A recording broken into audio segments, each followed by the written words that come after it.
Untamed is going to be untamed. It's going to be a little crazy. I want to talk to my people. I want to talk to my brothers and sisters. We can have grace and humility in how we interact with other people. Oh, hot dog, look at you. And nobody talked about what's really happening. And let's have conversations about what truth is.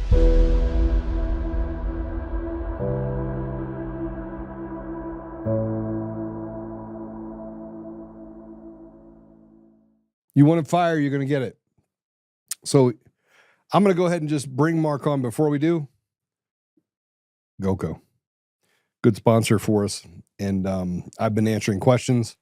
I'm not a financial advisor. I have done well with precious metals. I have a whole bunch of silver coins that I'm going to give away here at some point, but have nothing to do with GoCo, just because I want to show you that I have a bunch of these silver coins. But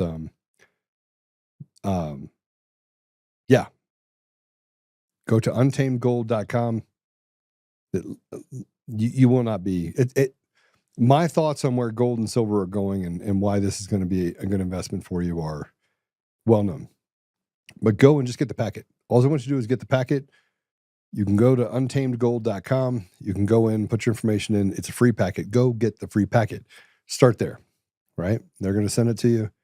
And then to be a part of this program, you're going to get some free incentives as well, some added incentives. So untamedgold.com, call 844-960-GOLD. Let's go over there. All right. Mark, welcome to the show. Glad to be here. Mark, on Saturday morning, I put out a report. And I was going to take the time and read the whole thing on here. I still might. But you read the entire report, did you not? I did. And I sent it to you in its raw form before I sent it to anybody else. I sent it to you and a bunch of other people. And I wanted to make sure it was peer reviewed. So I wanted to make sure the information I had was right, that it aligned with what was really happening, that I could. And so I did that. And the feedback I got was thumbs up, Joe. Everything in there is not only defensible, it's absolutely true. And I was like, okay. Okay. But I did it without emotion. I tried to take out as much emotion as possible and just get to factual basis. That's very difficult. It is. Yeah. Because for 5 years, it's been a fight. And so I put go ahead. Tell me what you think of I'm going to show everybody your tweeted response, but initial thoughts. Well, there's a whole lot more going on than the citizens understand. And that's what really frustrates me.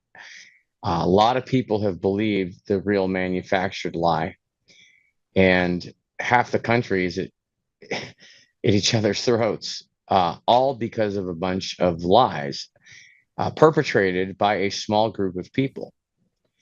And one of these people is Eric Coomer, at the center of a lot of this.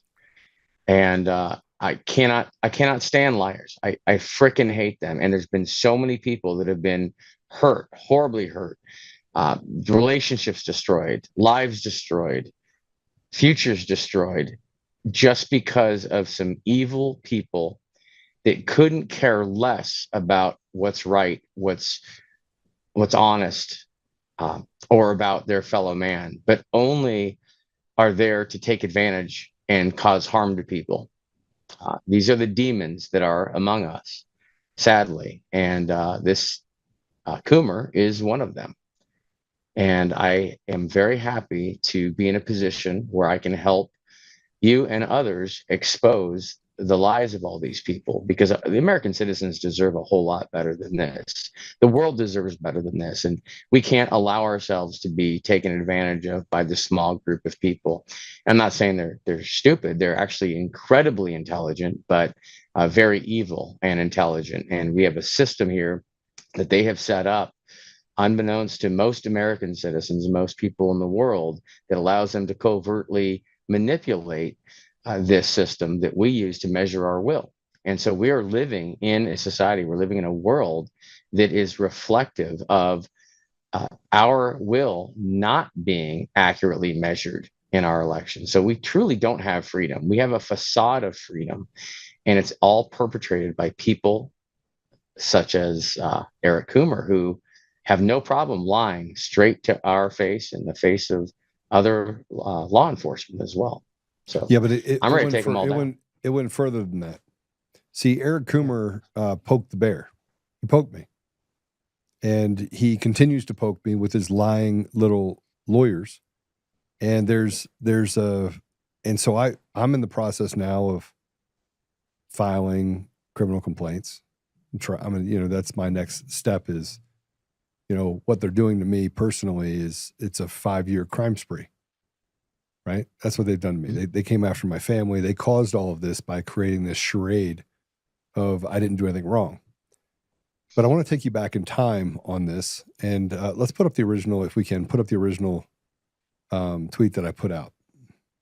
Everybody understands what I'm talking about, X thing. Let's put it up next to us, if you would. Oh, well, the Substack doesn't really, I put it everywhere else. So let me read it to you. And by the way, I figured something out too. I figured out who's on our side and who's not on our side. I sent it to about 200 influencers. A lot of them called me back and said, holy crap. Let me post it. So they put it on their socials. They talked about it on their podcast. They did a bunch of stuff. Then there were others, Mark. What'd they do? Walked right past it. Yep. Because Con Inc., now I know a couple of them that are lawyers. And so I got to be careful because they're working on it. So I wanted to make sure they had the report. They couldn't post it because they have to make sure that they stay completely above water on it. But they made comments to me in private of here's what I got out of it. And that is awesome. Like that was ridiculously well written. My report number 2 should lead to indictments. And my report 2 should lead to some indictments. I'm done. You want to see a guy that's done? I'm done. I'm done. Gloves are off. Gloves are all the way off. Yep. But this is a crime spree. And so what I wanted to do when I did this is I wanted you to know, I wanted people to be able to see for Eric Coomer, for who Eric Coomer is. And if you killed a bunch of people in 500 different places, and every single time, let's say they didn't know it was you, but you were the only one that flew in and flew out in all 500 bodies, Mark flew in, body drop, and they were all stabbed the same way. I'm sorry, bro, you're my guy. So the same formula we used, that's it.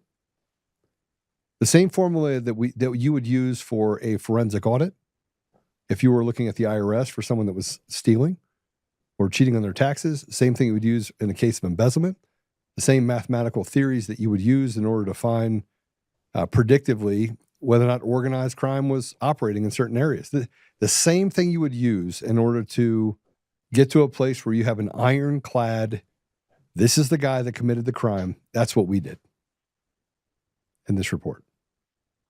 Okay? Let's go back to 2004, shall we? Let's do it. It was December 13th, 2004, and a guy named Clinton Curtis. He testified to Congress. And he was told to build a system that could cheat in elections without getting caught, right? Mm-hmm. And he built it. And the person that asked him to build it was a congressman in Florida, right? Feely. Mm-hmm. Okay. That was December of 2024. March of 2025, Smartmatic buys Sequoia voting systems. Right? Right around there, I believe. April 2005, fresh off of heroin boy Coomer He gets a cold call out of nowhere. Now, keep in mind, he was building websites. He was building websites, Mark. Right? Mm-hmm. Okay, building websites for businesses. He's not building any architecture. He's not doing anything. And they pick up the phone. They're like, hello? Yeah, this is Sequoia Voting Systems. We want you to come do some elections for us. We want to make you our chief architect. 17 states and the District of Columbia they operated in. Oh, look at those people. I see those people behind you. Oh, look at that guy. Oh, let's see if I can keep myself here. There we go. Yeah. Have you seen this site? No, what is this? Stolen Elections Facts, FACTS.com. It's your full timeline of the whole thing, all the companies involved, all the individuals involved. Stolen Elections. Elections.com. Stolen election facts. So I'm gonna put it here so you can get it on the get screen. it up on screen with us. Yeah. Yeah. Okay. There you go. Stolen election facts. Elections facts. Stolen elections facts. You got it. 2 plurals. 2 plurals. I think you'll appreciate the work done here. Yeah, so this goes through. Should concern all Americans have lost control. Okay, so you put this in perspective. What page were you on though? What page is it behind you? Go to individuals at the top. Yeah. Then down to Dominion Voting Systems. Okay. Click on that, and that's the page it was on. All right, Mark. Yeah, there you go. Let's go up a little bit.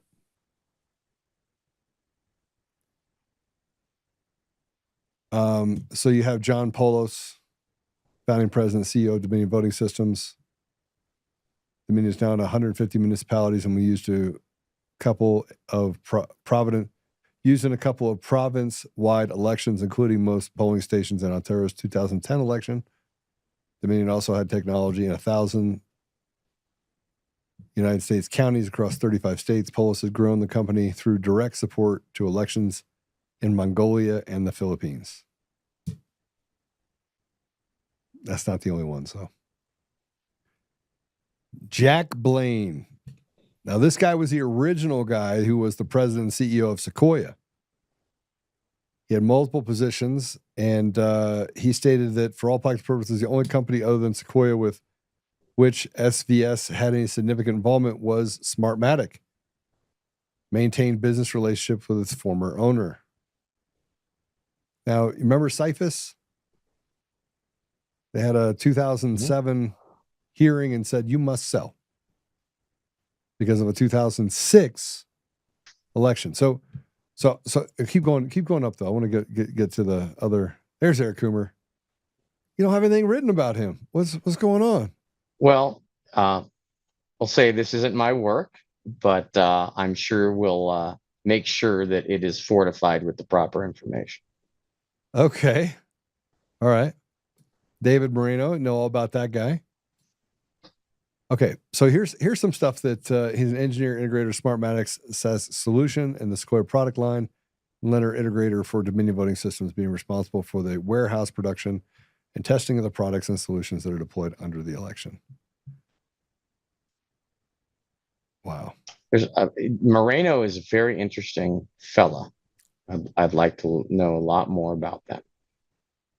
I have some stuff that I can show you. Matter of fact, it's going to be report 3 because we're going to be then uncovering some things that you guys should know about, especially had to do with what's happening in Venezuela. Now, what's interesting is that there's currently an arrest warrant out with a $50 million reward for a stolen election, right?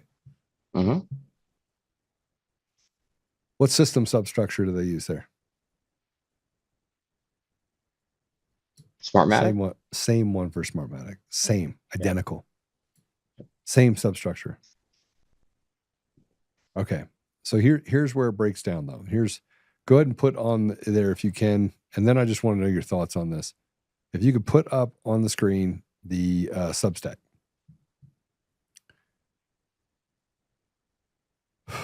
Eric Coomer, from drug-addicted Satanist skinhead to the heart of election controversy. Now, I started this out by saying, are you ready for this? I'm going to do a lot of this. I've had enough of the bullshit.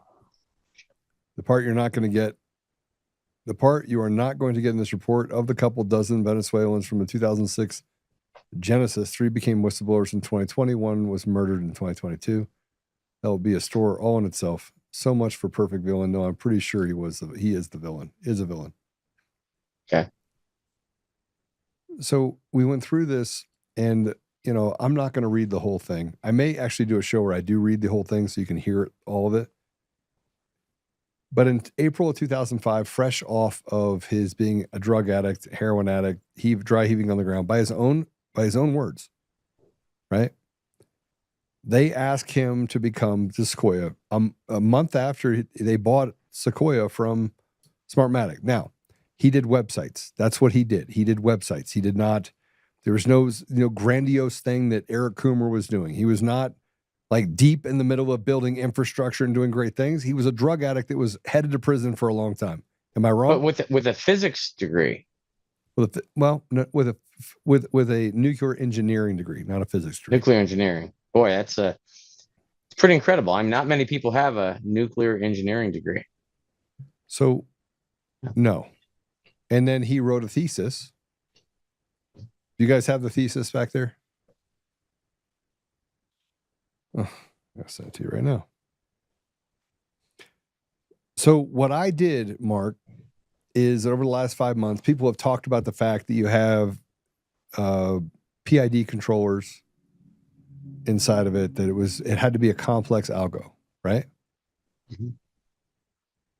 And you saw the work for Ed Solomon. He did some really solid work related to the cast vote records in over 30 counties. Brilliant. Right? Brilliant. And there's a lot more coming too. Basically, it shows with the county results. These are the results directly from the counties. If you know how to look at them, you can so easily see that the results that they provide are absolutely synthetic fabrications. There is no way that these could be organic. They're very tightly controlled synthetic fabrications. And I doubt most of the counties even know this, because if they knew it, they wouldn't be releasing the data. Or if they do know it, they didn't think anyone's smart enough to be able to see this. But the work that Ed's doing is absolutely brilliant. And I'll tell you what, if there's any mathematicians out there, I don't care what side of the aisle you are on, just take a look at the data. The data speaks for itself. Wait till you see it. You could be the hardest core leftist in the world, but if you are an honest person and you understand some basic math, basic math, your eyes will be completely shot straight open when you see this yourself. All right, so let's talk about that for a minute, shall we? Why I can't get this to work. Ugh. I know a tech guy. You do? I do. I'm trying to just get this one document to allow me to drop it in there.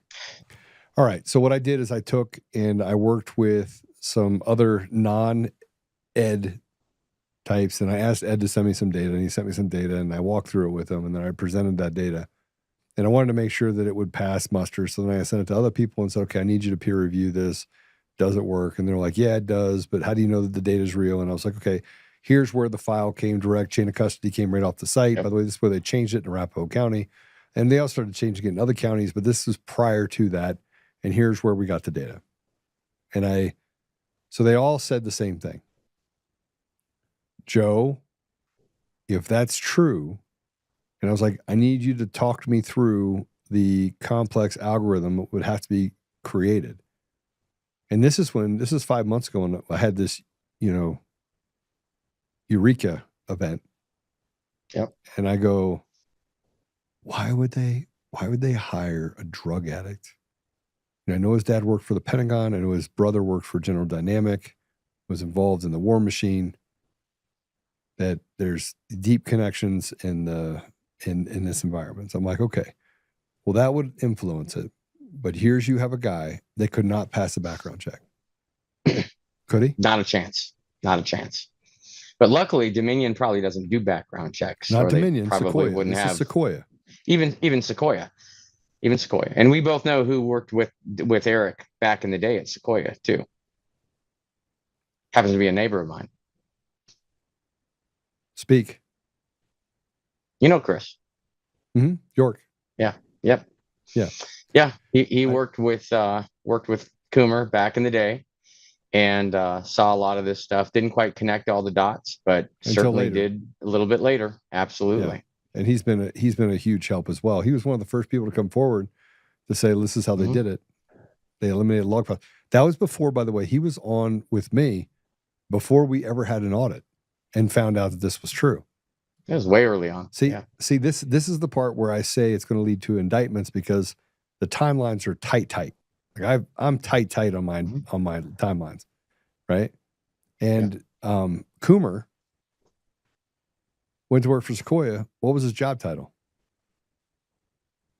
Well, lately, Chief Architect. VP, Chief Architect back in the day. Yeah. I think that was Hyder Garcia's job title, possibly at Smartmatic. Okay. Hyder's kind of the Smartmatic version of Eric Coomer. Mm-hmm. And where's Except Hyder now? Hyder actually goes out. They keep putting him in all these different election departments all over the country. Right. And now, I don't know if go ahead, you hear what happened to him now? Yeah, he left and went to go work for ES&S or something. Hart. So actually, Hart he's in. Intercivic. Right. So he's in under investigation for election fraud. Then he's in another country altogether. He's asked not to leave. In fact, about 10 other people were under investigation. A bunch of people from Smartmatic and a few from Commission on Elections. And all of a sudden, Dominion? Hyder disappears, ends up in Placer County, California, running the elections there. And then Tarrant County, Texas. And then Tarrant County turns blue for the first time since 1964. And then he leaves there when someone starts looking into him a little bit more, and then ends up at the federal EAC. I mean, someone at our Federal Election Assistance Commission actually hired Hyder Garcia, who's under investigation for election fraud in another country, somehow misses that background check and gets hired at the federal EAC as a consultant. And then to Dallas County, Texas, botches that 24 election, and then just quits, I think, a couple days ago. And wouldn't you know, Hart Intercivic hires him to replace Peter Lichtenheld, who was the vice president of customer success that a few years ago, when I was in Kerr County with him, testified that every system's hackable, and especially if you have access, knowledge, and time. And look who they hire. I mean, you just can't make any of this stuff up. It's so incestuous, insidious, and I cannot wait to put it all together, connect the dots for the American people. But and I do feel there are going to be a massive amount of indictments. Why did it take me putting it by 5? I mean, I'm not the smartest guy in this room. I'm a system architect. So, I mean, I guess it would make sense that I architected the timeline and looked everything up and spent time making sure that it all added up. And bro, I reached out to people in governments that Eric Coomer was there. Like I've reached out to, I want to talk to the president of one of these countries, ex-president of one of these countries. And there are people that are willing to speak with me. And they're like, oh my gosh, you need to know about this guy. And I'm like, okay, tell me more. It slipped under the radar. So many, if people had just communicated and shared that information, absolutely, for 16 years. So it's complex. So most people don't even understand this domain because they don't understand it. They're reticent to share anything about it because they're too afraid that they might be wrong about something. So because it's a domain that most people don't understand, they don't talk about it. And it's hard for them to put it together. Then you've got people that are just too scared to say anything, and people that are in on it. People that are benefiting from this, I'm sure, are told to keep quiet. So anytime someone does squeak a little bit out, I'm sure they're quieted up pretty quickly by those that don't want the public to understand what's going on. But yeah, these people have raped not only the American citizens after all these years, but they're raping citizens in all these other countries as well with these electronic voting systems and these small number of companies that are doing it. And I don't really care about how vulnerable their systems are. I know how vulnerable they are. I don't really care that they're, how they're being manipulated. Really, it's much simpler to me.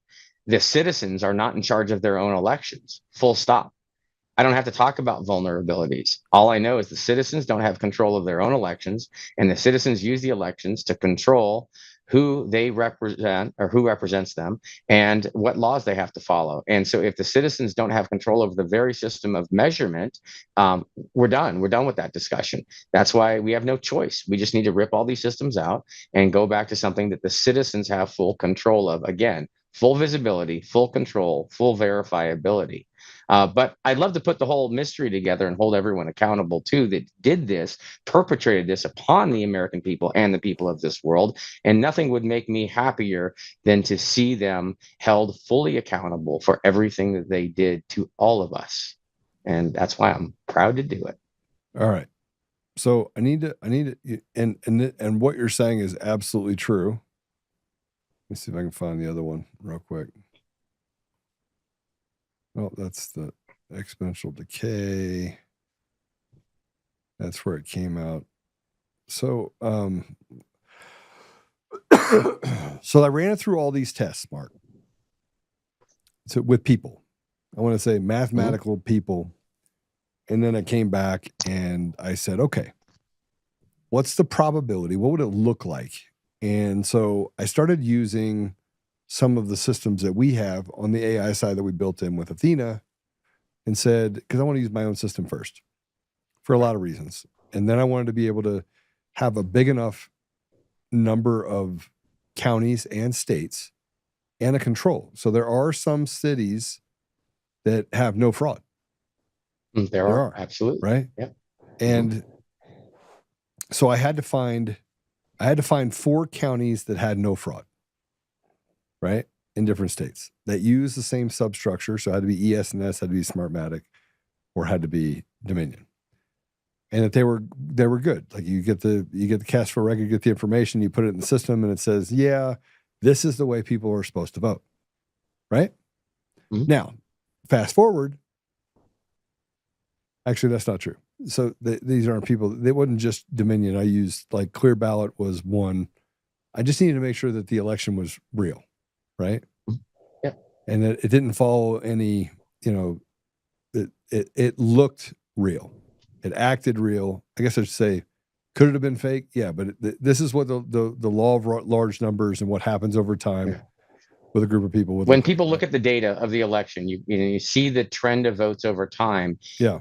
It either looks natural and organic in nature, or it looks controlled. And if there are patterns in the data, that's how you can determine that the thing is controlled. It's the patterns, because when normal people vote, those patterns really don't exist. Those patterns look very normal. It's random votes coming from different areas. You'll see a little bit of consistency when there are other variables that are linked with each other, but you won't see really tightly controlled patterns. And that's when I've looked and seen this data and seen the corruption in these different counties that have corruption. It's very apparent because they didn't do a real clean job. They didn't try to make the manipulation of the data look organic. There are inorganic parts of it that you see very unnatural patterns in the data, and that's the telltale sign. But they're going to get better. And these new systems, all these new upgrades that they forced everyone to employ, and they sold these 10-year contracts to these commissioners that didn't know any different. They told them, well, we save a lot of money if you sign a 10-year contract for our software, and we got to do this update right now. I'll bet all these new variants of these voting system images are probably going to be even better. They probably have a more natural looking manipulation built into them, if they do have something built in. But how would we know? Because none of us are allowed to actually see under the hood and see what the source code is. Okay, so I needed to be inside of this document. I needed to be able to take what you're talking about, and I needed to have a control. And then I needed to be able to run it against and say, is this natural, number one? And if it's not natural, does it follow the same? I took Eric Coomer's doctorate dissertation, right? His thesis. Mhm. I plugged it in. I plugged in all the cast vote records one by one, then collectively in 6 counties in 4 states. Okay. Yeah. To show that the system structure, if you take it and you turn it sideways, was the same, right? So you could see the way that the system was operating. By the way, I also found an anomaly within CITL and how information be carried up to CITL and whether or not that handoff happened. So I found some other, that'll be like, I think, report number 4, which would be, how does CITL play a part in this, and what do they know? Big part. Yeah, so I think they do know. Absolutely. Yeah. So I put that together, and the R squared value was 0.995, 0.998, 0.997, 0.999, 0.995. Explain to people what the R squared value is. So let me break this down to you in such a way that you understand it's determining whether or not something is sorry. It's a correlation. Let me finish my wife. Yeah. It's the true north of information. So if the information, again, we can get into the scientific. So if it was a 1, yeah. If it was a 1, it'd be dead on. Dead on. Completely dead on. So basically, you're comparing data with what data would look like if manipulated. So here's, and the closer it is to that, is closer to 1. So here's how we use it when we aggregate data at my company. We use it to say, all right, we spent money on these 4 platforms. We have what's called online and offline attribution. So you'd say, all right, I'm going to spend $10,000 on Fox News, right? And you do time correlation within 15, 30, and 45-minute increments, which is why this R squared value, this determining factor, tells me, okay, I spent $10,000 with them, but I also spent $5,000 over there with, say, Google, and I spent $3,500 over here. And let's say we got 100 customers to say, yes, we want to buy it, right? So you'll use this to tell us how effective the campaigns were in each one of those environments based on a number of variables that come through the system. And then it tells us, and for a campaign, you want it to be above 0.7, right? Above 0.7 is a pretty good number. 0.71, I think, is the number we use. And so you'll continue those campaigns. As it starts to erode, then you can literally throw that out, and it says, okay, we're not going to, it doesn't have a correlated return. Something else will rise. Does that make sense? I mean, did I explain that right in such a way that you think people would understand it? I think people will get it. Yeah. Okay. So when you get to 1 or 0.99, that means that it not only correlates, it's the same. In other words, here's the question that I asked is, does the theories that Eric Coomer have in his thesis, does it align with the algorithms that are used and the math used in the elections? And once the people said, holy shit, these are different. I mean, one's dealing with plasma decay and things like that. The other one's dealing with votes. Mm-hmm. But the theory of how you get to the math is the same. Okay? The math is the same. So why would they recruit a drug-addicted skinhead who can't keep himself out of jail and can't stop doing drugs, and, by the way, still has the same problem today because he ran into a building, ran away from it, died, lied to the cops, went into a bar, drank a couple shots. Controllable. Yeah. Controllable, no scruples, doesn't care. And so when they profile that's the guy you want. He's perfect. That's the guy you want. Absolutely. CIA. It's funny, though, in November, early December 2020, you know who showed up first here to visit with me? Nope. Chuck Sam Faddis, CIA stooge. That guy. The one that, kind of walked around and talked to other people about how the election was stolen. And Turns out he was in the middle of it too. So A lot of people have been. Here's a guy, chief architect, and you go, Joe, that's smoke, but it's not the fire. You don't have any proof. Bullshit. This is the same system they use to catch people, Al Capone like figures. They use to catch people that are stealing from the government. This is the system they use. This is how they come to the conclusion that there's a problem. Okay? But that's not where it ends. That was 2005. He went to work for him as chief architect. 2006 was the first election in a municipal election in 2006 in Chicago. Guess who they flew up from Venezuela? Who? A couple dozen Venezuelans to be the support for the election. Couldn't have anybody in the United States. It had to be Venezuelan. An interesting thing that Chris told me about when he was at Sequoia is that they frequently flew up a group of Venezuelans to do the programming to Denver. They flew them up to the Denver building. They didn't speak English. They just flew up there. They did a bunch of work for quite a while, weeks or something, and they were gone. Isn't that weird that for a company that handles elections in the United States of America that was recently deemed part of our critical infrastructure, national critical infrastructure, that this company would think it's perfectly okay to fly Venezuelans into Denver, Colorado to program the voting system that the United States of American citizens depend on, and now in a company that handles about 41 or 40-ish% of the votes across our entire country in very strategic states and counties. Mm-hmm. It's odd, isn't it? Very odd. That 2006 election was highly contested. Glitches. They always say glitches. Oh, it's just the glitches. Just glitches. Isolated human error. Isolated human error glitches. Isolated human error glitches. Yeah. The job is to count votes. 2006, 2007, they handed over to managers. Blaine was one of the managers. It then is sold in 2010, 2008, by the way. That was when Blaine came in. Guess who's a part of it all the way through this? Every glitch, every problem. By the way, there's a ton of other elections in those 17 states. I bet Eric Coomer. 100%. Fast forward to 2010. Let's go to Mongolia. This is where it starts to really heat up. The person responsible for going through all the election systems in Mongolia is who? Eric Coomer. Is it Eric Coomer? Guess what happened when the election in Mongolia? I'll bet it did go well. It went horribly. What a coincidence. Was there a glitch?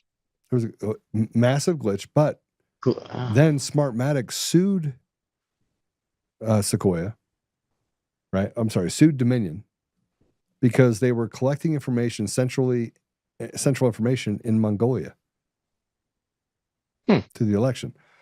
That seems odd. Kind of like how Dominion has offices in Serbia. Well, that during our elections and their support actually for our clerks across the United States of America we're in Serbia. Is actually over voice over IP phones out of Serbia. And the sad thing is our clerks have no idea that when they call in for support in Dominion, they might be talking to someone in Serbia supporting them during a United States election. It's pretty crazy. Bro, what's even crazier is that the number of organizations that were tied back to Dominion on both sides and Sequoia and Premier, that they basically would sell off the IP, merge into something else, and then quickly bankrupt that organization. Okay? So Sequoia Voting Systems was bankrupted in 2014 after selling. Now Smartmatic got to keep the IP, intellectual property. They'd shared it. So that's the first deviation. Now Smartmatic has it, and Dominion and Sequoia has it. Sequoia sells to Dominion. Now Dominion has it. I want to point out that $120 million was given by the Venezuelan government, by Hugo Chavez, that funded their ability to buy Sequoia, a U.S.-based election system in the United States. Now, Mongolia was an unmitigated mess that led to a lawsuit with Smartmatic and Dominion. They're at each other's throats. More for show than anything else. Then what happened in 2012, 2013? the elections in the Philippines. What happened during those elections? We got a Unmitigated great disaster. Yeah. Absolutely. Okay. Yeah. Now, who was there? Was it Eric Coomer? Uh-huh.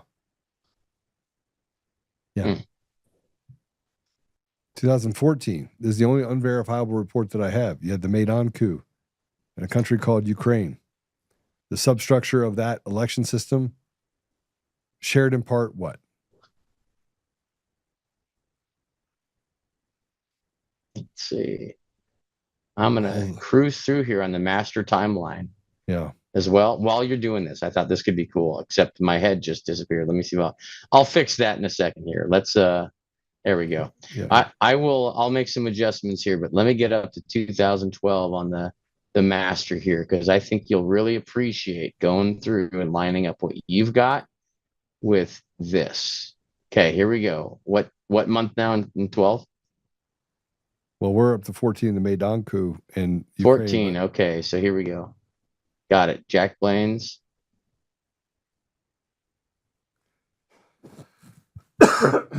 Jack Blaine files for Sequoia Voting Systems bankruptcy.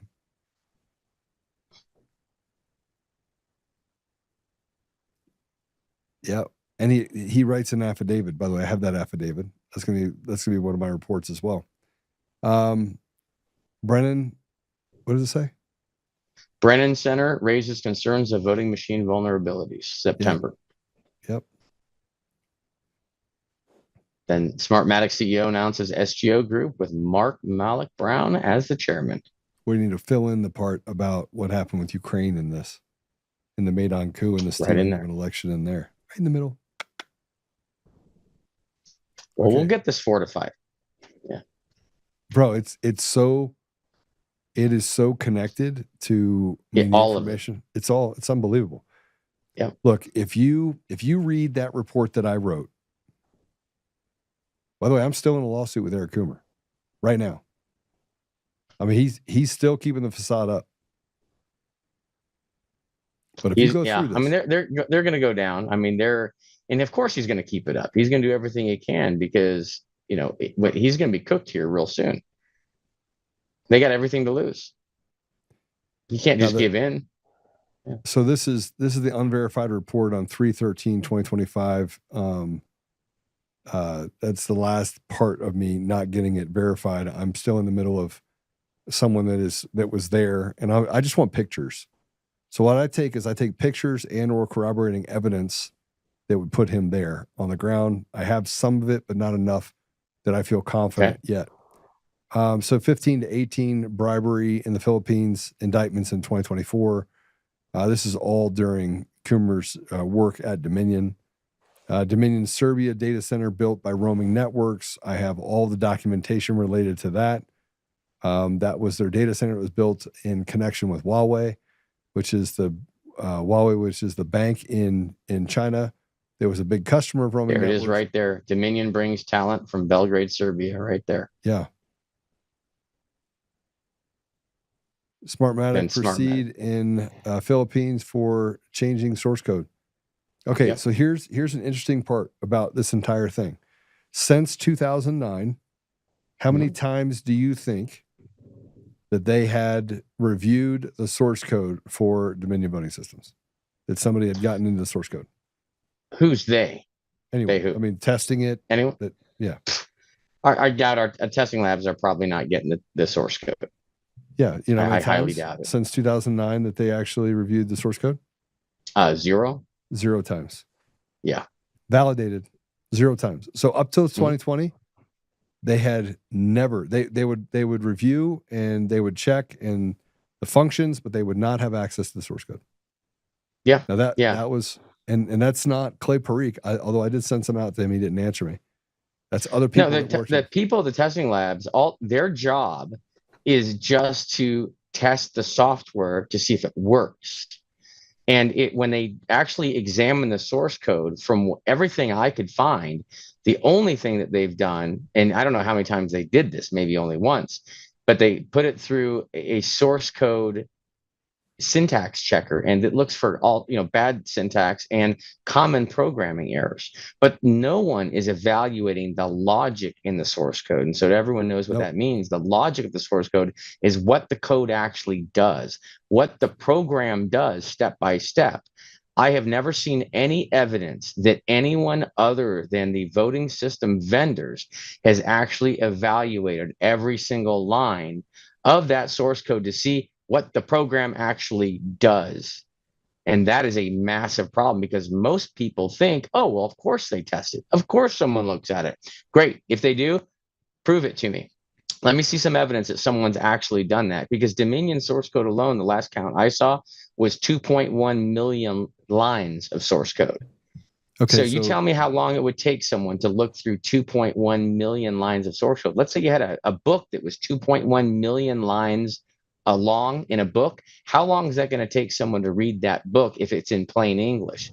Then take that plain English and make it computer source code, which takes a lot longer to read those lines. And you tell me how long you think it's going to take anyone to go through 2.1 million lines. I don't think you'll be able to find someone to go through all that in less than a year or two. How long's a rootkit? It's not being done. How big is a rootkit? Well, it could be a couple lines. It could be it could be less than a line. Is there such a thing as self-deprecating code? Of course. Yeah. So what? So everyone knows it's code what a rootkit is. Basically changes itself. Yeah.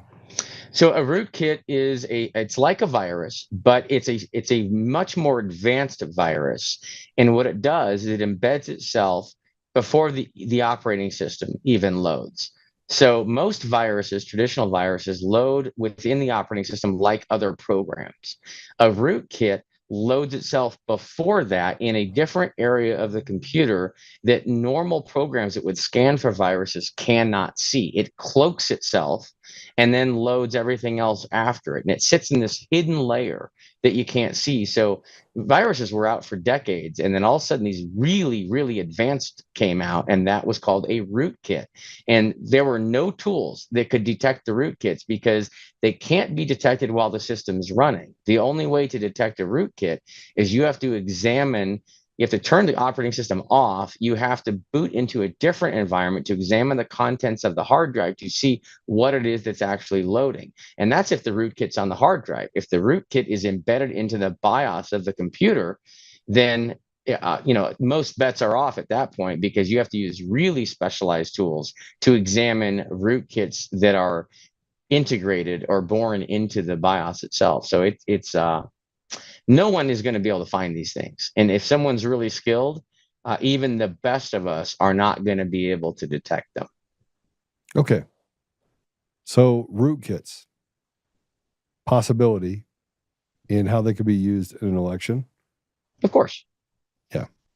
Now this is where but they wouldn't even need it. If no one's evaluating the software, if we're not evaluating the source code of the software, heck, they could just put it right in the source code.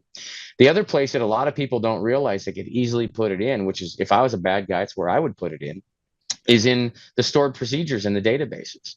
Because these election systems, for instance, Dominions relies on a database when they set up the election. That database holds all the information about the election, all the choices on all the ballots. And it's not part of the source code or not part of the software that's tested necessarily at all when it goes through the testing labs. However, there's a very interesting thing about these databases. They have what's called stored procedure functionality, which means it's an area in the database where you can embed additional programming, custom programs that aren't part of the testing of the system and never would be, because they can create them after the fact, after everything's been tested, after the system even goes through the county logic and accuracy tests. Anyone that touches that system that, for instance, programs the election or does something else to it can get in and modify the stored procedures. It's like a special hidden program that gets injected after the fact. And that hidden program that's right in the database that no one ever looks at can do anything it wants to any of the votes or any of the components within the election. And it can then change itself and delete itself, and there's no trace of it.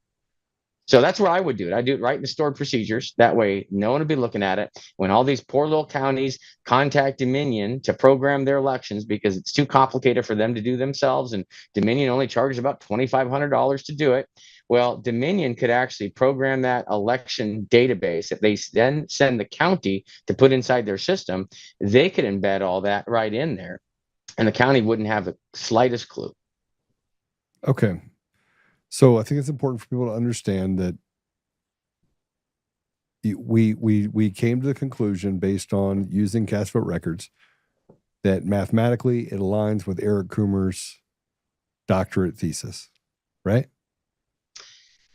If you're getting in R squared that high, then it looks like the same type of manipulation that you would get using that concept that Eric wrote his thesis on. It's very interesting that it correlates that closely to the type of manipulation we're seeing in the cast vote records. I would say it's probably not a coincidence. All right. But that's a correlation. Mm-hmm. Correlation doesn't mean causation. That's true. So then you have to run it across multiple states, and you have to run it across ones that are not stolen. Mm-hmm. So that'll show you that a normal election would look like this, and these don't look like that, right? Right. And these actually align with those codes, with the algos, and that only someone with advanced knowledge of algos would. So they chose this guy in 2005. They put him in as a chief architect. His job was to actually create a system that used those algorithms in order to write a program that allowed you to basically control the outcome. Then his job over years was to make sure that other election systems use that base source code, right? That base structure, which there was a connection between ES&S, a connection between Hard Enter Civic, there's a connection between Smartmatic, and there's a connection between Clear Ballot. They're all connected. If someone's figured out how to hide manipulation within electronic voting systems, it's reasonable to expect that a majority of the companies that are there that would be interested in being able to manipulate results would use those same concepts, because the whole goal is to be able to manipulate it in a way that people can't see it. Okay. So that's 2 points of correlation, right? Determinative correlation. Okay. Then I had to take in the Mesa counter reports. And I had to say, does this align with it? So I have cast vote records. Now I have the Mesa reports. And I have the Antrim County reports. Oh, speaking of the Mesa County reports, are you aware? Do you ever see the data about the 914 ballots that allegedly, based on the data, were scanned into the system for the November 2020 election in Mesa County in 32 seconds, I think? Did you ever see that? It's impossible. Yeah. It's a part of the time deal in the article. 32 seconds. Well, it's a little different than the report, but here it is right here. If anyone is curious, this is it right here. This is the 2020. This is what they said was election. Caused by time drift. Well, time drift would never cause this. What they've got, so everyone understands what they're looking at here. Mm-hmm. These tabulator ID number 10 is tabulator number 10. Batch IDs, these are the different batches of ballots. These are the load orders, so the order they were loaded in. This is all in order from 1 to 10. And these are the creation time of these batches. Each of these batches has about 100 ballots in it. A couple of them are a little bit less than 100. Well, here you go. Ballots 100, 42, 100, 100, 100, 99, 100, 100. So it's odd this one only has 42, but check this out. This is the crazy thing. Look at the creation time of each of these ballots. These right here all happen in about 4 seconds. What's the normal time it takes to actually scan a ballot? Boy, it would take, these scanners can only do 100 pages per minute at their maximum speed. And these are doing 100 ballots in a matter of seconds. So there is no way that this could actually happen in real life. There's no way those scanners in Mesa County, Colorado could ever have scanned the pages fast enough to get all these batches in here. It's physically impossible for the what's going to happen, have Mark? gone through You're the going to help me finish my third report and part of my second. Yeah. Because I missed And this is kind of the elephant in the room here. That tells me right there that that data was injected into the database directly. There's no way it could have physically come from a piece of paper. And the other very interesting thing, and this is Jeff O'Donnell put this together here. I'm going to pull this up here because you got to see this graph. This is crazy. Let's see here. It is this one right here. And I'm going to minimize that. Check this out. Okay, well, let's see. Let me move this window over. Sorry, I got it here. Oh, yeah. Okay, check this out here. Okay, look at that right there. So these are the same batch IDs here. Look at this, 4001 through 4010 right there. And if you look right here, you can see this is 10/19/20 right here, right? Oh, let me fix that. 10/19/20. Those 10 batches right here, check this out. Those 10 batches is right here. Notice they all showed up at exactly the same time in 32 seconds. There's 914 ballots. And look at the distribution. Just about exactly 50-50. Just about exactly 50-50 ratio, even though the ratio is far different later on in the election. In Mesa County, it's like, I think it's high 60% Republican. But these ballots that could have never showed up organically, actually scanned, showed up here with exactly a 50-50 ratio. So what that tells me is they're stuffing the denominator. They're feeding in, they're preloading ballots with a near 50-50. So that way, when they start the manipulation as they move on, then it doesn't make as big of a jump when they've already established 914 ballots to start. This is just impossible. I would love Dominion to explain exactly how that happened right there. Yeah, but That's one of the many questions I have for them. They won't, and this is where you get into. But I really want them to. Yeah, I know you want them to. Yeah. But if you look again, if you go through this, and the election logs that were lost, how they turned down the ability for them to record the election log, or excuse me, the machine logs, and that was the done machine logs every part. Yeah, I mean it's in the database inside Dominion's database. They actually turned off transaction logging on the databases themselves. So they could have turned that on so any change in the database was tracked. But for some reason, I guess maybe they made a glitch while they were programming and they accidentally didn't enable that tracking. Oops. And then they accidentally left the firewall wide open to all IP addresses in the world. Oops. Oh, and they accidentally had a web server running right on their system. And oops, a bunch of reports that connected to the database that's on there that wasn't in any of the instruction manuals, and none of the election officials even know about. Well, how about the recordings of the investigators from the AG's office that tried to strengthen debunking the Mesa County Report 1, 2, and 3 with, they're just lying, knowing that they weren't lying, and also knowing that the system did exactly what we just tested it against. So, I mean, look, absolutely.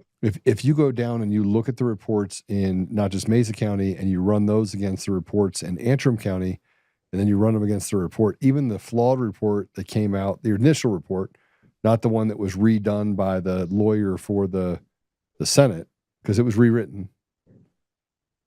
So Logan's information in Maricopa was never seen by the public. The only thing that saw by the public was the one that was rewritten by the lawyer for the GOP. Right, for the Senate, right? I'll say Doug Logan. I know him personally. Yeah, whatever. He's a good man. Get out of here. He sent me. Listen, and he's honest. Yeah. He sent me the report before the report got published that said these elections are stolen. Yep. He then, one day after sending me that report, recanted it and said it wasn't a report that was it wasn't a report that was sanctioned, and completely threw somebody else under the bus when he was the one that provided it. There's more to that story. I was there. But I was there. I mean, I literally had the conversation, and that he was deathly afraid. He has 11 kids. He's deathly afraid. Yes, absolutely. He is, what you just said. And by the way, anyone that's deathly afraid should have never got that contract. But that contract was decided at Lynn Wood's house, and who was going to get it in November, late November. Why do you think they chose Doug? Because they knew he was a paper tiger. Well, they knew that they're going to choose someone that has a bunch of kids, right? They always choose the people that they think they can best control. Well, he's going to have to step out of the deal now and answer some questions. Give him some time. Give him some time. Well, he doesn't have time. He doesn't have time.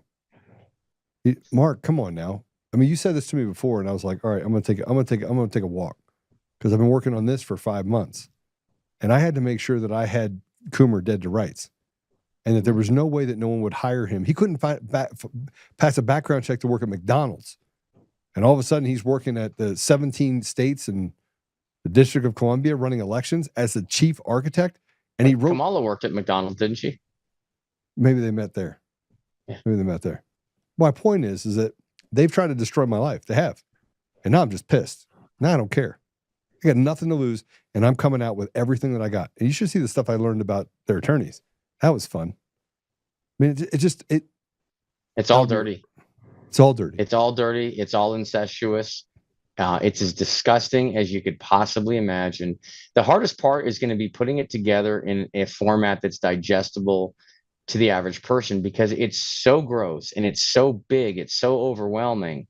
It's hard to grasp all of it. But the American people are going to have to start paying attention and realize that it's going to come out. And what you're doing to bring it out, what I'm doing to bring it out, what everyone is doing that's brave enough to stand up, that just has nothing to lose and doesn't give a crap at this point, we're going to have to bring it out. And we may have to bring it out for those that are still too scared and that are too worried about their families. We may have to shoulder a little bit more for it, and hopefully that they will gain some courage. And if we can get the right protection for those around them, I hope we'll have plenty of more whistleblowers coming out. Yeah, I think that's where it really comes down to, is that we have some other whistleblowers that are getting ready to come forward, right? And both in the U.S. and there's some really big things that are happening, but where it all starts is that we got to put it in place and write reports that are indisputable, that you can say this is absolutely. Oh, what is that? Was it Mugica shows Obama voting on a Smartmatic machine? Yeah. Yeah. He was, by the way, there's a lot more coming out with Obama. He was indicted for what happened in the Philippines for putting bribes out there. There's so much that the citizens of this whole world are going to learn soon. Yeah, so that's why they hired Coomer. That's why they hired Coomer. They hired Coomer for one reason and one reason only, and that is he's actually smart. And he knew how to build the system, and he was at every crime scene for the last 16 years. Yeah, and Coomer is not a stupid man at all. Unfortunately, we're not stupid either. For him, that is very true. Yeah, let's see here. One of Coomer's very, very intelligent comments. Yeah, these are my favorite here. Yeah, is Eric Coomer saying we suck? We suck, and we are so broken all over the place. And so when I go around telling people that Dominion sucks and Dominion is so broken all over the place, I love the fact that I'm actually agreeing with Eric Coomer of Dominion, Director of Product Safety and Security. But doesn't that give you a lot of confidence? All these counties that are spending all that money, all their citizens' tax dollars on these systems, when the Director of Product Strategy and Security says right there, we are so broken all over the place and we suck. Boy, that's a great ad. You guys should sign a 20-year contract, even better. What's the title? This will blow your mind. What's the title to it? ICP modems do what? ICP modems failing acceptance testing. Yeah, these are the modems, inside the ICPs. See, if the citizens probably don't realize this, but they've built all these computerized voting systems to really have centralized control over elections. And so, although Dominion screams for years, our systems aren't connected to the internet. They're not connected to the internet. They are all designed to be connected to other systems and to the internet. That's the whole design premise of them. In fact, back in the day, in the Sequoia days, the software used RAS, which is routing and remote access services. So they had banks of modems, and they would modem in, they'd modem the results, and then Sequoia would actually connect in to the county election systems from Sequoia headquarters to get in to make changes. I've even got an internal email from someone up at Sequoia that they had to make a change to one of the county systems, and they were trying to determine whether they should tell the clerk or not. I mean, and they easily had these connections. And I'll tell you, the RAS, the stuff is still built in. I still see, when you examine the system, I could show you internally, they have all this information. It's still programmed with those capabilities inside the Dominion voting systems, at least 5.1 and 5.13, probably 5.17, because these guys are such idiots. They're smart, but they're also idiots, and they're so sloppy, and they're so brazen that they think that no one's ever going to look at this. Yeah, but you should see the stuff I've got. Let me pull up another image. I think it'll be real fun for everyone here. Go ahead. Let me look this up. Yeah. So, Mark, you wrote an X response. I want to put this up if we can. At least put it up on the other side, so I can read it while he's going through this stuff.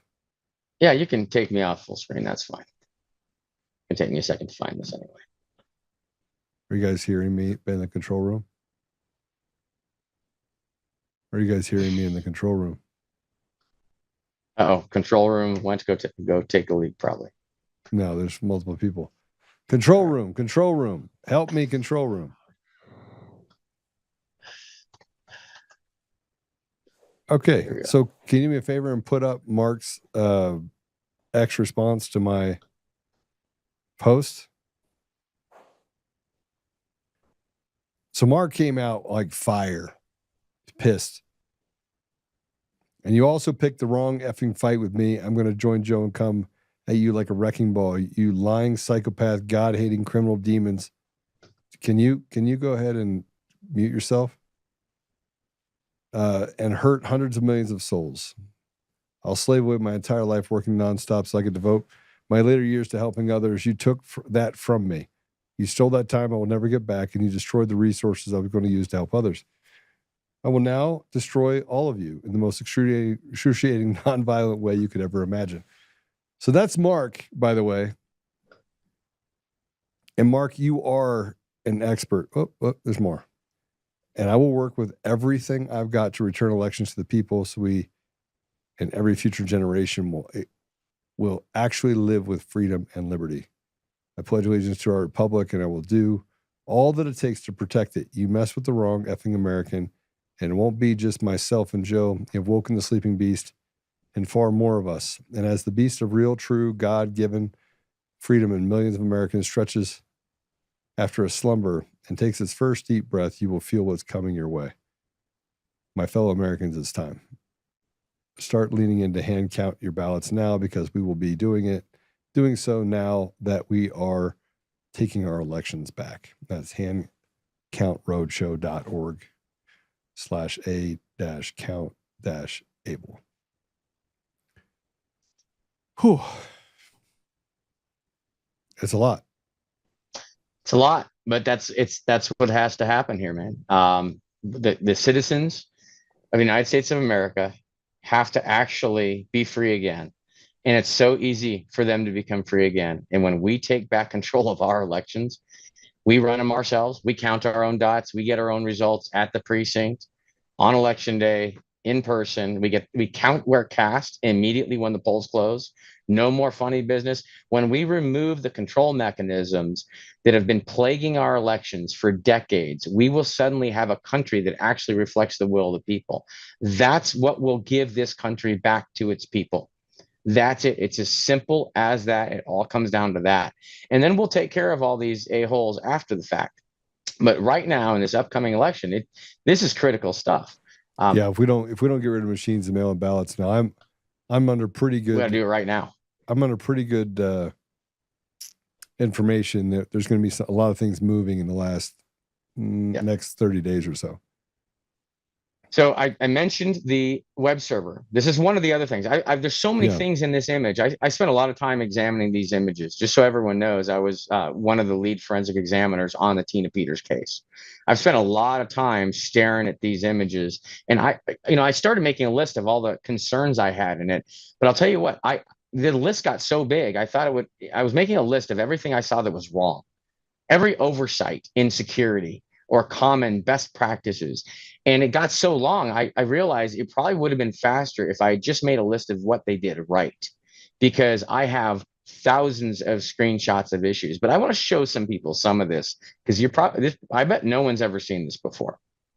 This is from the web server built into the EMS server. This is an internet web server built into Dominion's web server, or Dominion's voting system server. This is where the database lives.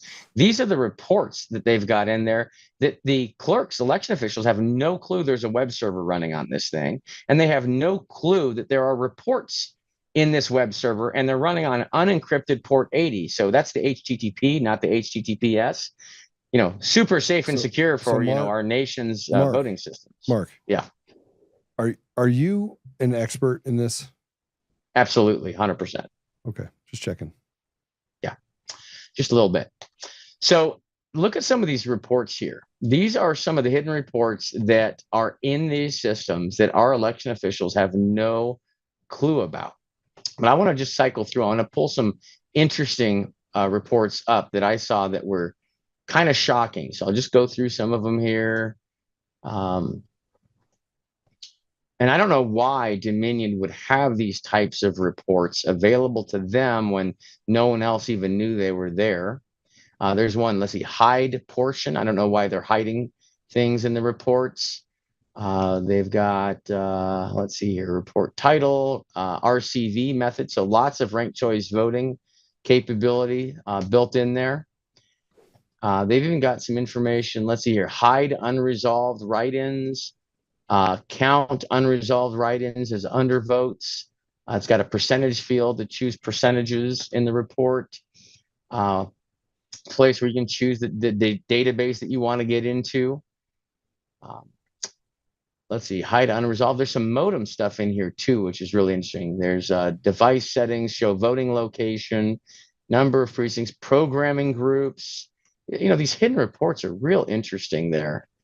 Let's see here, tabulators, number tabulators, latitude, longitude. Why are they keeping track of latitude and longitude and building accessibility in the database for the voting system? Not to mention toilets. If they have toilets in the voting location, that's an odd thing. Wonder why they have that. Let's see here. We got, is that the last part of it? That may be the last here. And there are some that talk about modems and internet connectivity, tabulators, number tabulators, show blanks, show written overrides, number tabulators. Look at all that. Very interesting low-level stuff that they're able to pull these reports directly from the voting system. I'd like to know why. I'd like to know why they have all this information about. Well, I don't think that gives us any. There's anything nefarious they can do with pulling those reports. I guess I could technically, but absolutely, absolutely, you could pull information. Pull a lot of information, and if they can pull information from the database, they can make changes to the database as well. By making sure they can take care of the log files. Then get in and make changes, and you would never know. Which is what Chris York talked about long before we had any sort of an analysis or reports from there. Well, Mark, I got another report that'll drop on Friday. Okay, that'll be report number 2. And then I'm going to report probably Wednesday or Thursday. I may drop just the math behind all this. I'm going to work with Ed Solomon. I'm going to call him later on tonight. But basically just put a pin in it so that people can know that, hey, you can do this yourself. You want to run these reports yourself? You can use any of the platforms, any of them. Now, I will tell you that all of the AI platforms that weren't our own said that it was unauthorized to do the comparison until you made it scientific. Like, do the comparison scientifically, because it'll tell you unauthorized access. Yet the AI 'Cause they systems know. have been programmed not to allow the citizens to use that technology in order to determine if elections are rigged. Yeah. And so they've actually got protections built into them to keep us away from that. So you got to play some tricks with them so they don't think they're looking at election results to be able to ask them those questions. And that alone is disgusting. So you see that Blitzacorp at the very top, the 2000 Blitzacorp? Let's see here, right here, that guy right there. Yeah. No, it's keep going. This up. one? Keep going up. Yeah. So that's the incorporation. No. I'm sorry, go down. So that Blitzacorp, they keep going one more down. Incorporated Delaware. There, right down, straight down a little bit. There you go. Acquires Blitz Corporation of Delaware. Okay, let me just tell you about this. So Blitz Bizta gave money to Sequoia, $200,000 note, owned 28% of it. Said it was a loan, but never paid it back. Like, there's so much in here that when you start to go through it, if you were the DOJ and you're like, oh, this doesn't make any sense to me, you put it into just basic information. Here's who did it. Here's the information. Now go fill in the gaps. It should be really easy. Like, they should have an indictment already. The fact that people haven't been indicted means that somebody is in on it. Because I shouldn't be here 5 years later talking about the same thing. I shouldn't. All these people should be in handcuffs, and we should be hand counting everything, and we would have a totally different government. Totally. We don't have a choice. We have to do that right now, because we would have a different government. We'd have a bunch of different laws. All the people that are in government right now, I'll bet most of them shouldn't even be there. I bet 100%. For the past at least 2 decades, we have had people show up, not just federal, local too, local, state, all of the above. There's so many different ways to manipulate this system. We are probably being represented by people that we never elected. And so when a citizen sits there and goes, how on earth could this be happening? How could this person be in that position? I can't believe people voted for them. Well, they likely didn't. We likely didn't vote for them. And then all these unjust laws that we're living by. Good people live by laws. Bad people don't. Rules for thee, not for me. All these laws we're living by. How many of those laws were created by these manipulated elections? How many of these laws were actually not laws that the citizens agreed to live by? I think we're living a 90% fraud, at least a 90% fraud in everything. Then you start talking about what happened in the elections. Then, I mean, let's be honest. If we're having a conversation about that, the next thing you have to do is say, okay, all this makes perfect sense. Now they know, even the people that are there that we didn't elect, they still have to do the right thing. Yeah. But they're doubling down on it. And a lot of people are wondering, well, how did certain people win? Like, for instance, how did Trump win? If the elections are all manipulated, how did Trump win? What they're doing is they're not just running totally fully synthetic elections across the board. They still have to make it believable. And if the people don't believe it, if the people realize that the magic trick is just a magic trick, then they're going to throw the whole system out.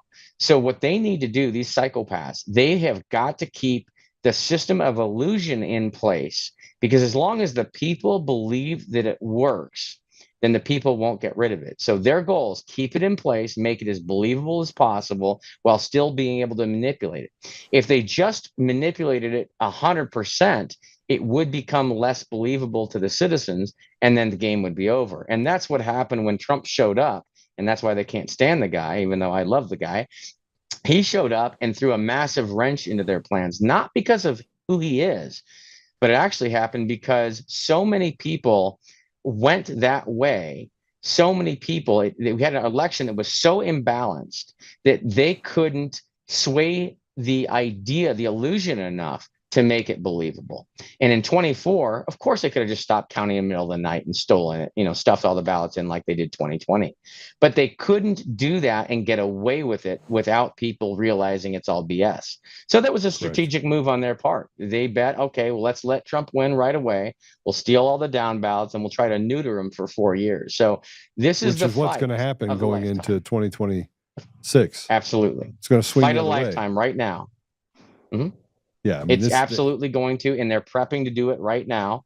And all these things that we're seeing are distractions because they wanted the entire election integrity reform movement neutered. They wanted our nuts cut off with the Trump win, and half the people did disappear when Trump won. They just started high-fiving and they disappeared from the movement. More than half. Yeah, and more that's people exactly moved what they on to wanted. the other grift. More of Con Inc. turned into just a bunch of grifters, right? So yep. Yeah. And so that what we have to do is that those of us that are left that actually understand what the heck's going on here, we know that our entire country is hanging on by a thread right now. The freedom of every future generation of this country, the United States of America experiment in self-governance is about to crash and burn if the citizens do not reclaim control of their elections in this upcoming election. That's why we absolutely have, and people need to just realize it, suck it up. We have our elections. The ecosystem is totally irredeemably compromised. There is no fixing it. We have an elections national state of emergency, period. It is that critical. And that's why we need to have immediate actions taken to address the elections national state of emergency that we have right now. And I hope the right people realize that, because we're not going to get another opportunity here. Extreme measures must be taken to put the elections in the hands of the people. I think we're headed there, but we have a lot of judges and a lot of bad people that we have to fight through. So, all right, Mark, we've been at this for almost 2 hours now. So I'm gonna let you go. Let you kind of get to your thing. I'm way past it. For those of you that are listening, Apple Podcasts, Google Podcasts, Spotify, Pandora, iHeartRadio, TuneIn, and more. Be the ones that's the ambassador of truth. And Mark, I'll catch up with you later on this afternoon. Thank you. It's exhausting. I got to tell you, it's exhausting. Like doing this and saying this, it's like saying over and over again that they're raping us, right? That the British are coming, the British are coming, the British are coming. I'm doing it for 5 years. I was sitting here thinking about it and I'm going, man, I'm tired. And what they did to me is different than what they did to everybody else. See, they sued everyone around me. I would go talk to Mike. They sued Mike for defamation. He sued Mike for defamation. I'd go to Clay Clark event, sue him, and make it so I can't get on the stage. Anything to keep me quiet. All the social platforms, Rumble included, right? What did they do? They came in and like, we're going to take you off the map. We're going to make it so people can't see you. We're going to make it so that we completely neuter you. And there are certain people that are like fixers that walk around and say, hey, take him down. Take him down. Don't let him have his voice. Make it very difficult. And they did. They've spent even more time over the last 6 months doing that. And then they had judges like Wang that says, in limine, and says, you're not allowed to talk about anything having to do with anything Eric Coomer. No one's allowed to know about him. And then you start looking at the other things that they did and you're going, this can't be real. I got a $90,761 deal for Eric Coomer, $91,000. And a case that I'm not even a party to, for attorney's fees for using the system to appeal. And a case, by the way, where his lawyers are on contingency. So they just made up a rate and said, we're going to give the judge or give him 90 grand.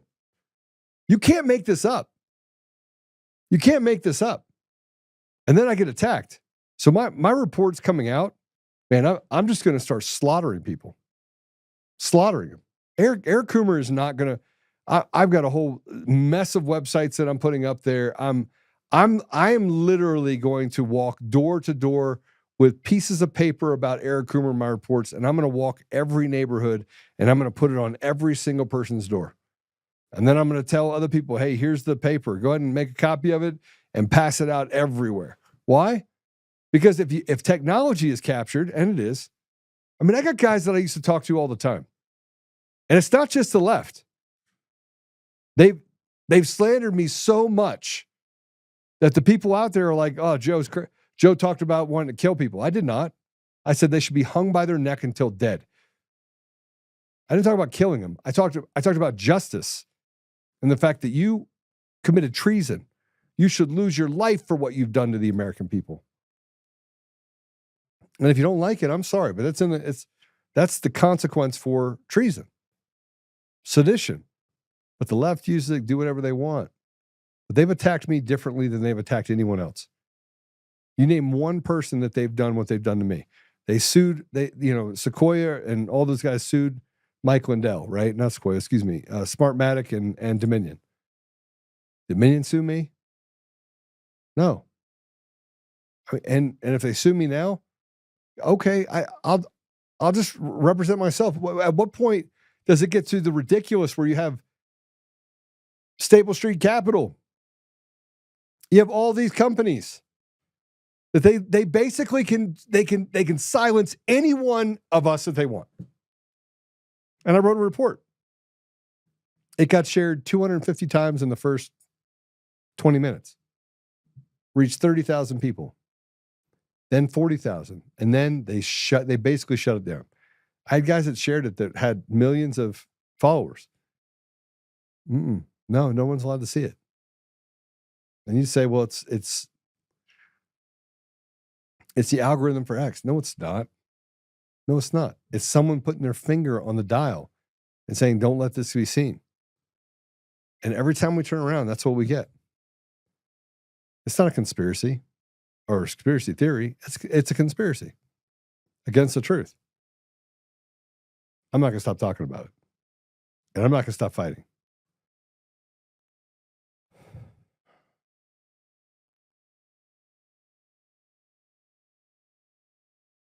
Yeah, it's good to be back. All right. Well, I'm going to pray us out. You had me for too long tonight. I'm going to put out some other reports and other stuff, so stay tuned for that. And you are the ambassadors of truth. You're the only ones that can share, right? And that's why we're on every platform.